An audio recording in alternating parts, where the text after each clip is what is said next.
tal? Mi nombre es Viviana Andrea Puchka y este es un video donde explicaré 4 temas importantes: la evaporación, la evapotranspiración, la medición de la evaporación y su uso consultivo. Pero para empezar a explicar esto tenemos que saber de dónde empieza todo. El ciclo del agua cuenta con al menos 3 etapas: la evaporación, la condensación y la precipitación. Y cuenta con al menos 3 procesos asociados, que es la evapotranspiración, la infiltración y la escorrentía. En un momento voy a explicarles qué es esto. La condensación del agua es un paso importante de su ciclo en la naturaleza, puesto que es un requisito previo para que el agua llegue a la superficie donde principalmente se evaporó. El ciclo del agua, conocido igual también como el ciclo hidrológico, es el proceso de fenómenos por el cual el agua de la superficie terrestre pasa en sus estados de vapor, igual en fase líquida y en su fase sólida. La precipitación es cuando las partículas del agua en estado líquido o sólido alcanzan cierto peso requerido.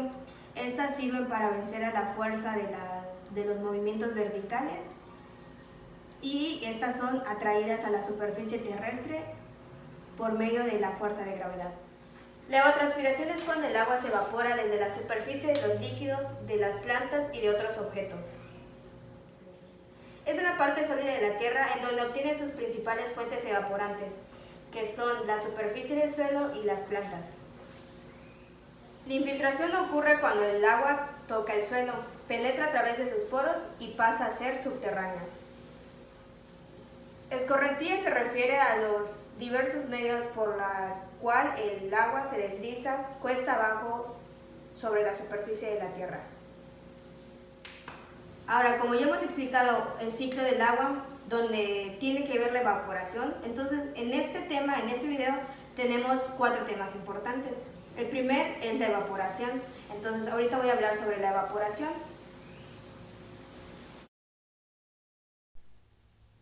La evaporación. La evaporación es un proceso esencial del ciclo hidrológico, pues se estima que aproximadamente el 75% de la precipitación total anual que ocurre sobre los continentes retorna a la atmósfera en forma de vapor, directamente por evaporación o a través de las plantas, por transpiración. Sin embargo, la forma más importante de evaporación es probablemente aquella que se realiza desde los mares y océanos, ya que es la fuente primordial de todo el agua que se precipita en las zonas continentales y es uno de los factores vitales de la transferencia en gran escala del agua y su vapor en océanos y continentes. La cantidad de agua evaporada o transpirada constituye una pérdida directamente para los almacenamientos superficiales, que son los embalses, y los subterráneos, que son los acuíferos, de manera que su estimación es necesaria en todos los análisis hidrológicos relativos.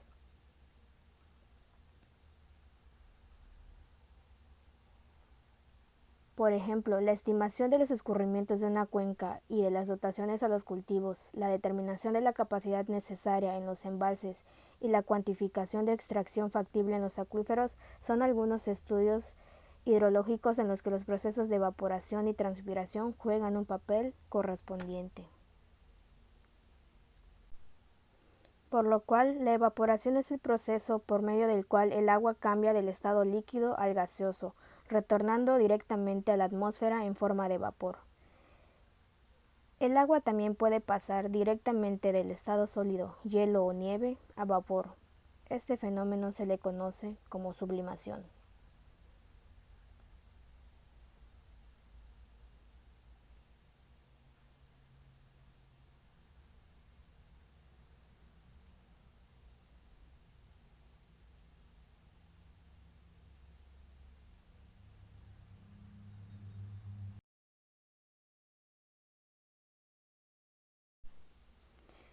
Por ejemplo, el mecanismo del proceso. La evaporación es un cambio de estado de menor energía de líquido a uno de mayor energía gaseoso. Requiere, por lo tanto, una fuente de energía que le proporcione a las moléculas del agua en forma directa o indirecta. Esta energía procede de las radiaciones solares.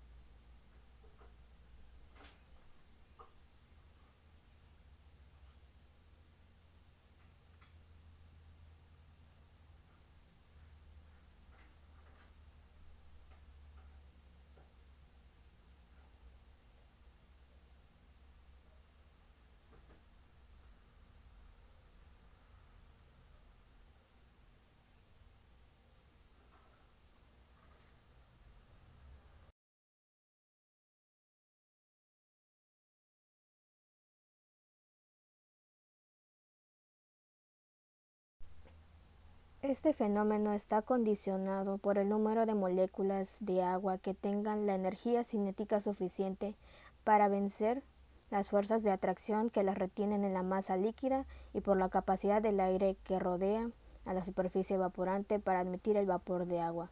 Este último concepto se conoce como poder evaporante de la atmósfera. Factores meteorológicos que afectan a la evaporación. De acuerdo a la descripción anterior, se puede intuir que el proceso de evaporación será función de la diferencia entre la presión de vapor de la masa de agua y la existente en la atmósfera, por lo cual los factores meteorológicos son la radiación solar, la temperatura y el viento.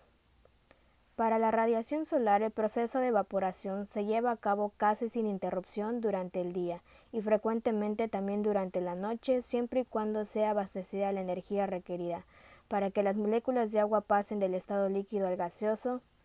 Tal energía, ya definida como calor latente de evaporación, deberá ser suministrada por radiación y conducción de la capa de aire en contacto, o bien por medio de la energía previamente almacenada por debajo de la superficie evaporante. En la temperatura.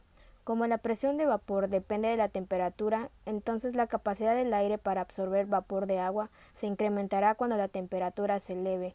Además, si esta temperatura es alta, la energía calorífica es más fácilmente disponible, es decir, la temperatura del aire tiene un doble efecto poco y en realidad la evaporación no depende de ella, sino del incremento directo de la presión de vapor. En el viento, cuando la capa de aire está sobre la superficie evaporante, permanece quieta, la evaporación continuamente irá decreciendo, conforme el aire tiende a su punto de saturación. Por lo tanto, la ocurrencia del viento será necesaria para remover y mezclar las capas húmedas inferiores con las superficies de menor contenido de humedad.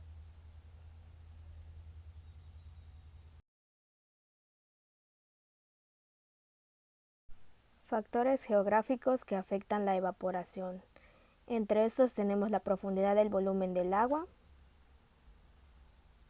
el tamaño de la superficie libre y la calidad del agua.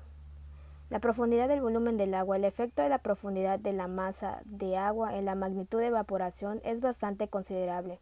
En un almacenamiento somero, el régimen de evaporaciones se aproxima generalmente al régimen estacional de la temperatura del aire, alcanzándose las máximas temperaturas en el verano y las mínimas en el invierno, lo que conduce a evaporaciones máximas y mínimas en tales épocas. El tamaño de la superficie, tenemos que en la figura 7.3 se muestra cualitativamente como para la velocidad del viento constante, la magnitud de la evaporación está relacionadamente con el tamaño de la superficie evaporante y con la humedad relativa del aire. Tal lo podemos ver en la siguiente imagen.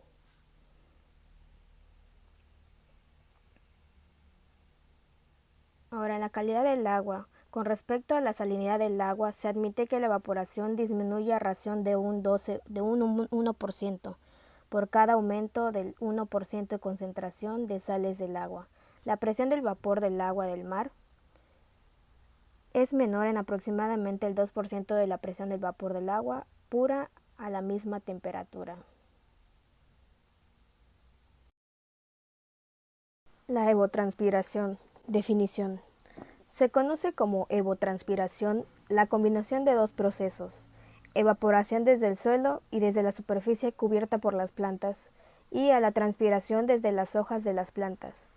Por lo tanto, el cálculo de la evotranspiración se utiliza para saber el agua que necesitan las plantas para su correcto desarrollo, ya sea en un jardín o en un campo de cultivo. Como consecuencia de esto, para poder diseñar todo lo relacionado con el riego, programación de riegos, cantidades de agua a aportar a un determinado cultivo, diseño y elección del mejor sistema de riego, conducciones de agua, etc. Es necesario calcularlo de la manera más precisa posible. Condicionantes. Para que se produzca evotranspiración tienen que darse las siguientes condiciones. 1. Que el agua tiene que estar presente. 2. Tiene que haber alguna fuente de energía que convierta el agua líquida en vapor de agua. 3. Se tiene que producir un fenómeno físico que separe el vapor de agua de la superficie de evaporación. Las plantas, para su crecimiento, necesitan agua y otros nutrientes que toman del suelo a través de las raíces, el dióxido de carbono, que toman del aire a través de sus hojas, y una fuente de energía, que es la luz del sol. Las dos fuentes principales de agua que usan las plantas son la lluvia y el riego. En ambos casos, parte del agua que llega al suelo o las plantas queda retenido en forma de gotas sobre las hojas o sobre la superficie del suelo. Esta es la parte de agua más fácilmente evaporable. El resto del agua se infiltra en el suelo de manera que las plantas pueden obtenerla por medio de sus raíces. Para obtener el dióxido de carbono de la atmósfera, las plantas abren sus estomas, que son poros microscópicos en la superficie de las hojas. Durante este proceso, las plantas pierden agua hacia la atmósfera, que es la transpiración. Una vez que están disponibles para las plantas el agua y el dióxido de carbono, en las hojas se produce la fotosíntesis, mediante la cual las plantas sintetizan glucosa, que es su alimento, y esas la toman a partir del agua, el dióxido de carbono y la luz solar. El agua líquida que se evapora desde la superficie foliar y desde la superficie del suelo requiere una gran cantidad de energía, alrededor de 540 calorías por gramo de agua a 100 grados. Esta energía proviene de la luz del sol en forma de energía solar. El vapor de agua se produce en la superficie de contacto entre agua y aire, produciendo un gradiente de presión de vapor enorme alrededor de dicha superficie. La dispersión del vapor de agua en la atmósfera se debe a dicho gradiente y también debido a la influencia del viento u otros mecanismos. La evotranspiración es continua en tanto en cuanto se mantienen las tres condicionantes antes mencionadas. La evaporación o ET se ve afectada por múltiples factores, que son los climatológicos, las características del suelo y los factores vegetales. Entre los climatológicos tenemos la radiación solar, la humedad relativa, la temperatura y la velocidad del viento. En las características del suelo tenemos la textura, la estructura, la densidad y la composición química. Entre los factores vegetales tenemos el tipo de plantación, profundidad de la raíz, densidad foliar, altura de las plantas y estado de crecimiento. Aunque la evotranspiración se puede medir utilizando aparatos de medida como los lisímetros, el proceso de medición es largo y costoso, por lo que es mucho más frecuente su estimación en base a ecuaciones empíricas y analíticas. La mayoría de las ecuaciones de la evotranspiración se desarrollaron relacionando medidas de evotranspiración con medidas de parámetros climáticos que directa o indirectamente afectan a esta. Como hay tantos factores implicados en la evotranspiración, es extremadamente difícil formular una ecuación que permita el cálculo de la evaporación en diferentes condiciones. Es por ello por lo que los investigadores desarrollaron la idea de evotranspiración para un cultivo de referencia expresada en milímetros. El cultivo de referencia es una superficie de gramíneas cuyas características físicas y biológicas se han estudiado extensamente. La evotranspiración de esta superficie es conocida comúnmente como ETO. Para calcular la evotranspiración real, con sus siglas ETC, para un determinado cultivo en una zona con características climáticas semejantes a las de la estación meteorológica, se utiliza un factor de cultivo, conocido comúnmente como coeficiente de cultivo. Esta cantidad de agua requerida para compensar la pérdida por evaporación del cultivo se define como necesidades de agua de cultivo. Medición de la evaporación. Básicamente existen dos tipos de aparatos para medir la evaporación: los evaporímetros o tanques de evaporación y los atmómetros, que son superficies húmedas de porcelana o de papel.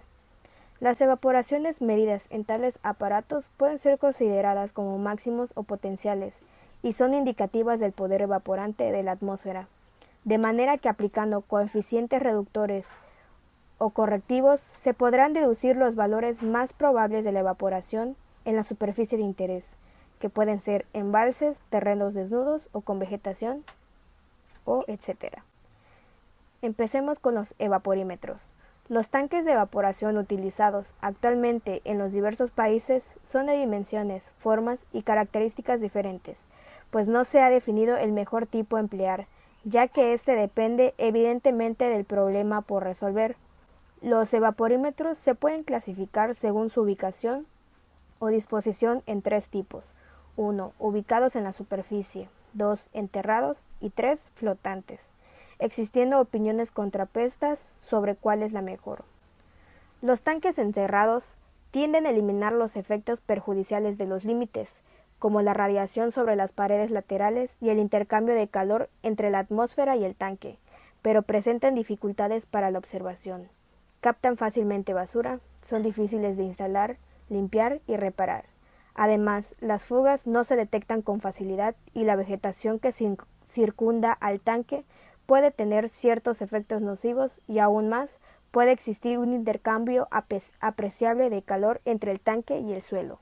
Con respecto a los evaporímetros superficiales, sus principales ventajas son la economía, la facilidad de instalación, la operación y mantenimiento. Su principal desventaja radica en experimentar mayor evaporación que los enterrados, debido principalmente a la captación de calor por las paredes laterales y desafortunadamente la transmisión de calor a través de sus paredes se traduce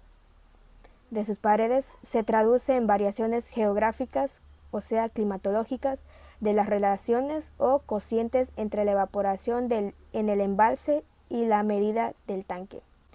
Con el propósito de normalizar las mediciones de la evaporación a través del mundo, 13 evaporímetros fueron recomendados en el Año Geofísico Internacional. Estos son el tanque clase A de Estados Unidos, tanque circular de 121 centímetros de diámetro y 25.4 centímetros de altura, montado sobre un enrejado de madera de forma que su base está a 5 o 10 centímetros encima del suelo, permitiendo la circulación del aire por debajo. Está construido de fierro galvanizado, no pintado, y es llenado hasta 5.1 centímetros bajo su borde.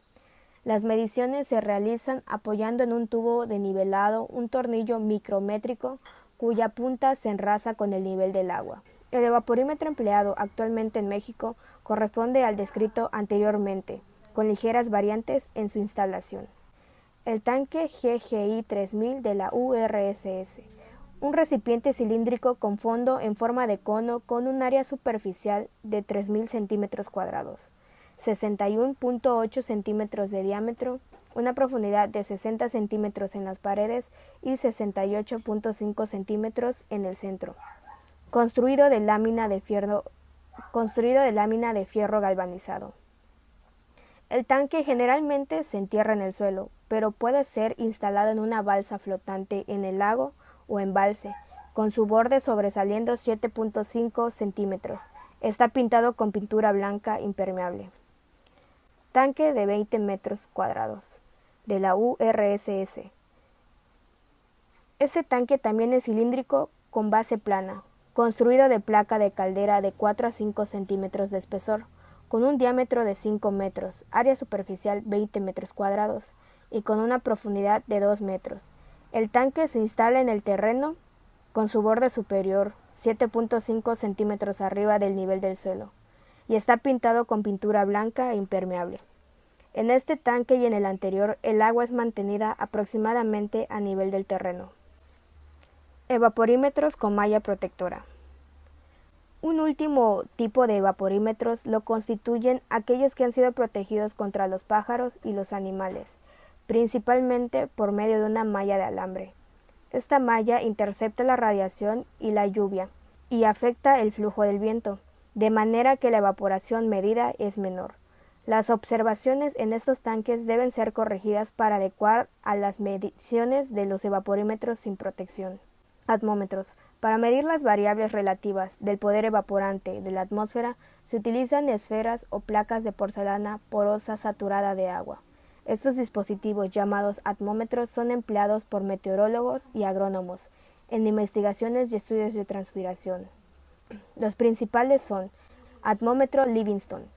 En una esfera hueca de porcelana porosa de unos 5 centímetros de diámetro y 1 centímetro de espesor, que se llena de agua destilada y se comunica a un frasco, el que asegura su abastecimiento debido a la presión atmosférica y permite la medición del volumen evaporado. Varios autores han encontrado una correlación bastante alta entre las mediciones del atmómetro Livingston y las del tanque clase A. Atmómetro Piché. Está constituido por un tubo cilíndrico de vidrio de 25 centímetros de diámetro. El tubo está graduado y cerrado por su parte inferior y abierto por su parte inferior, lo cual está obstruida por un papel filtro normalizado de 30 milímetros de diámetro y 0.5 milímetros de espesor. Llenado el aparato con agua destilada, esta se evapora progresivamente a través del papel. El proceso de evaporación de este instrumento está ligado al déficit higrométrico y no toma en cuenta la influencia de la insolación, pues el atmómetro se coloca bajo abrigo y entonces tampoco es afectado por la lluvia. Muy bien, uso consultivo. A continuación se presenta la información indispensable para entender la forma en la que el agua es utilizada para las diferentes actividades económicas del país. Destacan los volúmenes de agua empleados en la agricultura, así como el riego de cultivos, que representan el 77% del total destinado a usos consultivos.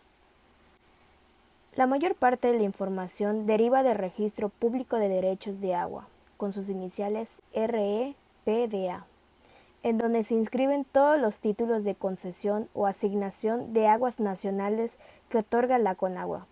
Los datos se desglosan por región hidrológico-administrativa y por entidad federativa, mostrando las series históricas disponibles. Ahora, la clasificación de los usos del agua. El agua es empleada de diversas formas prácticamente en todas las actividades humanas, ya sea para subsistir o para producir e intercambiar bienes y servicios. En el Registro Público de Derechos de Agua, que ya habíamos dicho que sus iniciales es la REPDA, se tienen registrados los volúmenes concesionados, o en su caso, asignados de volúmenes destinados al uso público urbano o doméstico, a los usuarios de aguas nacionales. En dicho registro se tienen clasificado los usos del agua en 12 rubros, mismos que para fines prácticos se han agrupado en 5 grandes grupos. 4 de ellos corresponden a usos consultivos, es decir, el agrícola, el abastecimiento público, la industria autoabastecida y las termoeléctricas, y por último, el hidroeléctrico. Se contabiliza aparte por corresponder a un uso no consultivo. En la gráfica G3.1 se muestra la evolución del volumen concesionado para usos consultivos. Como puede apreciarse, el 63% del agua utilizada en el país para uso consultivo proviene de fuentes superficiales, tales ríos, arroyos y lagos, mientras que el 37% restante proviene de fuentes subterráneas, que son los acuíferos. En el periodo reportado, el agua concesionada superficial creció un 14%, en tanto que la subterránea se incrementó en 19%. Ahorita tenemos la tabla G3.1, que en el título dice Evolución del volumen concesionado para usos consultivos por tipo de fuente, que está clasificado del 2001 al 2008. Por el lado izquierdo tenemos del 0 al 100 y esto se mide en miles de millones de metros cúbicos. Y las barras de acuerdo al año en que se estuvo presentando este tipo de barras. Tenemos que el color morado es la subterránea y el color lila es superficial. Como ya habíamos dicho, el 63% del agua utilizada es para uso se proviene de fuentes superficiales y el 37% restante proviene de fuentes subterráneas como los acuíferos. Ahora, el mayor volumen concesionado para usos consultivos del agua es el que corresponde a las actividades agrícolas, tal como se puede observar en la tabla T3.1. En este caso se está considerando principalmente que el agua empleada es del riego. Bueno, empecemos. La tabla 3.1, usos consultivos según el origen del tipo de fuente de extracción. Este es solo del 2008, también se mide en miles de millones de metros cúbicos. Tenemos el uso agrícola, el abastecimiento público, industria autoabastecida y las termoeléctricas. De origen superficial para el agrícola tenemos un 40.7 y en subterráneo un 20.5. Y así tenemos la tabla. En la nota dice que 1 km³ es igual a 1000 millones de metros cúbicos. Cabe destacar que México es uno de los países con mayor infraestructura de riego en el mundo, en lo que respecta a las centrales hidroeléctricas, que representa uso no consultivo de recurso. Se utilizaron en el país 150.7 millones de metros cúbicos de agua, o sea, kilómetros cúbicos, en el 2018. Debe aclararse que para este uso la misma agua se turbina y se contabiliza varias veces en todas las centrales del país. Ahora, la distribución de los usos en el territorio nacional. Aquí un mapa, el M3.1, se presenta por municipio el volumen concesionado para usos consultivos per cápita en el año 2008. Ok, ¿qué es el per cápita? Este es un volumen concesionado entre metros cúbicos sobre habitante por año. Entonces tenemos la región hidrológica administrativa. Estos son 13 regiones hidrológico-administrativas a lo largo de todo el país. Tenemos que el número 1 es la península de Baja California, el número 2 es el noroeste, el número 3 Pacífico Norte, el número 4 Las Balsas, 5 Pacífico Sur, 6 Río Bravo, 7 Cuencas Centrales del Norte, 8 Lerma Santiago Pacífico, 9 Golfo Norte, 10 Golfo Centro, 11 Frontera Sur, 12 Península de Yucatán, 13 Valle de México. Entonces, lo que viene siendo la región 2, 6 son las que mayor consumo tienen por per cápita. El 2 es el noroeste y el 6 es el Río Bravo, que es mayormente la zona norte donde está la situación agrícola. Ahora tenemos la gráfica G3.2, tabla 3.2, muestra la forma en la que se han concesionado volúmenes de agua para usos consultivos en el país. En este se puede observar que las regiones hidrológico-administrativas que tienen concesionado un mayor volumen de agua son el 8, Lerma Santiago Pacífico, el 4, Balsas, el 3 Pacífico Norte y 6 Bravo. Cabe destacar que el uso agrícola supera el 80% de las concesiones totales en dichas regiones, a excepción de la región 4 Balsas, en donde la termoeléctrica de Petacalco, ubicada cerca de la desembocadura de río Balsas, ocupa un importante volumen de agua. Tenemos aquí la tabla G3.2, volúmenes concesionados para uso consultivos por región hidrológico-administrativa, solo del 2008. En el color verde tenemos el agrícola, en el anaranjado industria autoabastecida, en el azul abastecimiento público y en el amarillo termoeléctricas.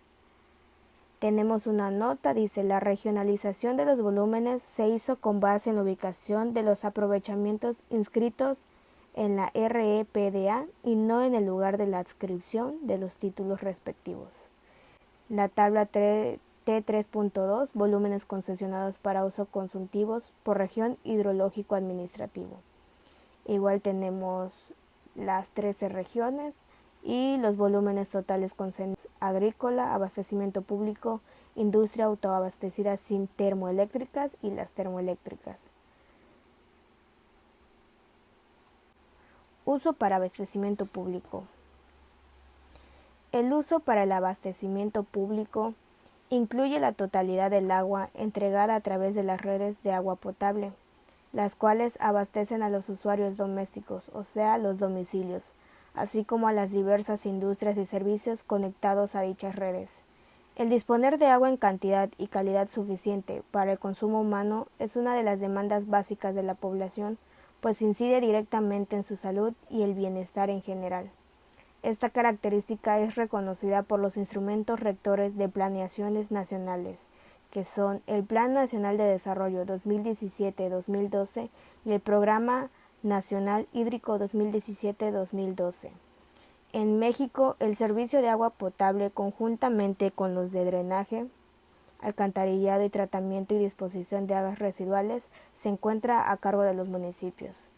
Para el abastecimiento público, que agrupa al uso público urbano y al doméstico, el tipo de fuente predominante es la subterránea con el 62% del volumen, como puede apreciarse en la gráfica G3.5. Ahora, cabe destacar que en el periodo mostrado, el agua superficial concesionada para este uso creció un 28%. Tenemos en la tabla la evolución del volumen concesionado para abastecimiento público por tipo de fuente. A un lado tenemos los miles de millones de metros cúbicos y están graficados del 2001 al 2008. Está graficado por años. Tenemos en subterránea y superficial, como sabemos el morado es la subterránea y el lila es el superficial. Esa es la evolución del volumen concesionado para el abastecimiento público. El grado de presión sobre el recurso. El porcentaje que representa el agua utilizada para usos consultivos respecto al agua renovable es un indicador del grado de presión que ejercen sobre el recurso hídrico en un país, una cuenca o una región. Se considera que si el porcentaje es mayor al 40%, se ejerce una fuerte presión sobre el recurso. El país en su conjunto experimenta un grado de presión del 17.4, lo cual se considera de nivel moderado. Sin embargo, la zona centro, norte y noroeste del país experimenta un grado de presión fuerte sobre el recurso. Tenemos que la tabla 3.7 y el mapa 3.2 muestra el indicador para cada una de las regiones hidrológico-administrativas del país. Tenemos en la tabla 3.7 y el mapa 3.2 el indicador para cada una de las regiones hidrológico-administrativas del país. Grado de presión sobre el recurso hídrico por región administrativa en el 2008 lo tenemos igual por región hidrológico-administrativo del 1 al 13. Y el volumen de total concesionado en millones de metros cúbicos, el agua renovable media, el grado de presión y la clasificación del grado de presión. Y por último, el grado de presión sobre el recurso hídrico por región hidrológico administrativa en el 2008. Tenemos que en este se puede clasificar que el grado de presión es muy fuerte en el hidrológico administrativo número 8, que viene siendo Lerma Santiago Pacífico, que es mayormente la zona sur. Y viene siendo mi proyecto de hidrología. Mi nombre es Viviana Andrea Puchkab y muchas gracias.